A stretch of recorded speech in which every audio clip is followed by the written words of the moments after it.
Hello दोस्तों, आपके अपने यूट्यूब चैनल रफ्तार 12 में आपका स्वागत है। आज हम पढ़ने वाले हैं गोली दर्पण का मुख्य फोकस यानी कि principal focus of spherical mirror, यानी कि जो गोली दर्पण है उसका मुख्य फोकस क्या होता है, इसके बारे में समझेंगे और इसकी परिभाषा देखेंगे। देखिए, हम चित्र बनाए हुए हैं जिसमें ये पहला जो है ये हमारा अवतल गोली दर्पण है और ये जो है हमारा उत्तर गोली दर्पण है। तो पिछले वीडियो में हम आपको बताए थे कि जो अवतल दर्पण होता है क्या होता है, जो उत्तर दर्पण होता है क्या होता है, और इससे कुछ संबंधित परिभाषाएं बताए थे आपको। जैसे ये जो बिंदु होता है ये हमारा ध्रुव होता है जिसे पोल कहते हैं। ये जो बिंदु है ये वक्रता केंद्र होता है। इसी प्रकार हमारा उत्तल दर्पण में भी ये जो बिंदु है हमारा ध्रुव है जिसे P से प्रदर्शित करते हैं। ये जो बिंदु है हमारा वक्रता केंद्र है जिसे C से प्रदर्शित करते हैं। आइए समझते हैं कि मुख्य फोकस हमारा क्या होता है। तो देखिए, ये जो रेखा खींची हुई है दोनों दर्पणों में ये हमारी मुख्य अक्ष है। तो ये मुख्य अक्ष के समांतर, मुख्य अक्ष के क्या समांतर प्रकाश की किरण को हम दर्पण की ओर भेजेंगे। तो समझ लीजिए, मुख्य अक्ष के समांतर प्रकाश की किरणें ये हम दर्पण की ओर भेजें। ये देखिए, ये मुख्य अक्ष के समांतर रेखाएं जा रही है दर्पण की ओर। इसी प्रकार उत्तर दर्पण में भी जाएंगी मुख्य अक्ष के समांतर, ये गई और यहाँ पास हम मुख्य अक्ष के समांतर प्रकाश के किरणों को भेज दिए हैं। आगे समझ लेते हैं, फिर उसके बाद हम परिभाषा लिखेंगे और आप भी समझेंगे। देखिए, दोनों दर्पण में मुख्य अक्ष के समांतर प्रकाश की किरणों को हम भेज दिए हैं। तो ये परावर्तक सतह है, इसमें भी है और इसमें भी है परावर्तक सतह। अब क्या होगा, जब दर्पण से प्रकाश की किरणें टकराएंगी तो टकराने के बाद ये इसका परावर्तन हो जाएगा। ठीक है, जब परावर्तन होगा तो ये प्रकाश की किरणें इस तरफ भागेंगी और ये वाली इस तरफ भागेंगी। ये जो किरण है इस तरफ जाएगी और ये किरण इस तरफ जाएगी। यानी कि मुख्य अक्ष के समांतर प्रकाश की किरण गई और दर्पण से परावर्तन के पश्चात क्या हो गई, मुख्य अक्ष के एक बिंदु से होकर चली गई सभी। ठीक है, इसमें देख लिए हम। और इसमें देखते हैं कि मुख्य अक्ष के समांतर प्रकाश की किरणें जा रही है, उसके बाद दर्पण से परावर्तन के पश्चात क्या होगी, ये इनका भी परावर्तन हो जाएगा। तो ये किरण लगभग इस तरफ भाग जाएगी और ये किरण इस तरफ भाग जाएगी। इसी प्रकार इसमें भी ये जो किरण है इस तरफ भागेगी और ये किरण इस तरफ भागेगी।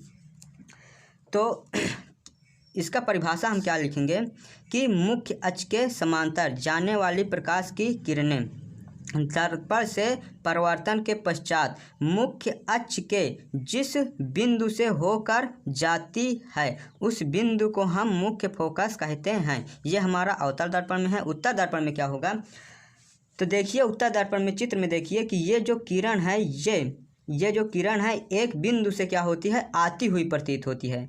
तो समझ लीजिए यहाँ पास एक बिंदु है तो ये किरण यहाँ से आती हुई प्रतीत हमको होती है।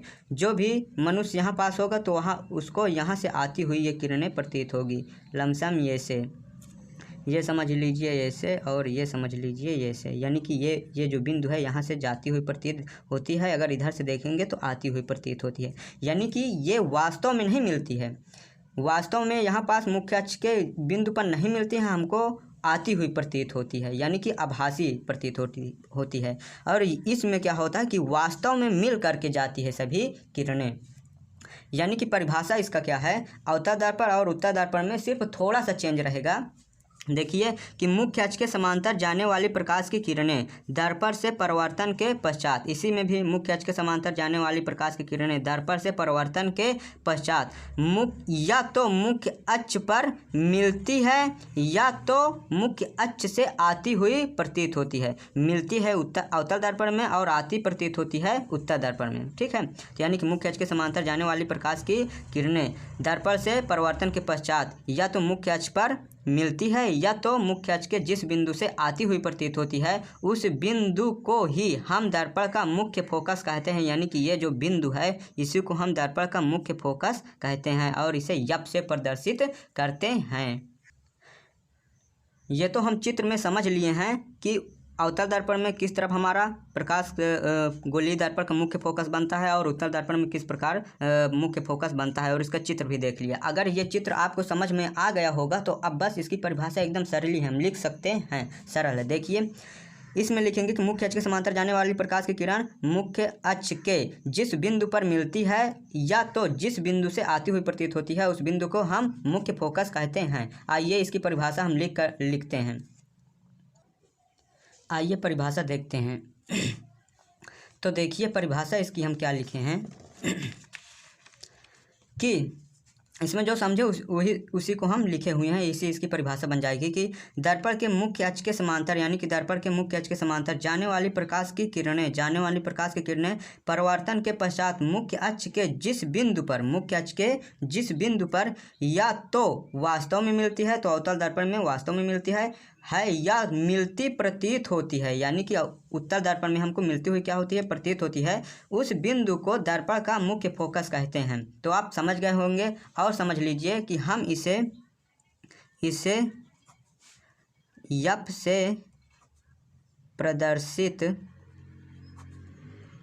करते हैं और इसे हम किससे प्रदर्शित करते हैं, एफ से प्रदर्शित करते हैं। तो आई होप आपको मुख्य फोकस समझ में आ गया होगा। एक बार फिर से समझते हैं कि मुख्य अक्ष के समांतर जाने वाली प्रकाश की किरणें दर्पण से परावर्तन के पश्चात मुख्य अक्ष के जिस बिंदु पर मिलती है या तो वास्तव में मिलती है या तो आती हुई प्रतीत होती है, तो उस बिंदु को हम दर्पण का मुख्य फोकस कहते हैं।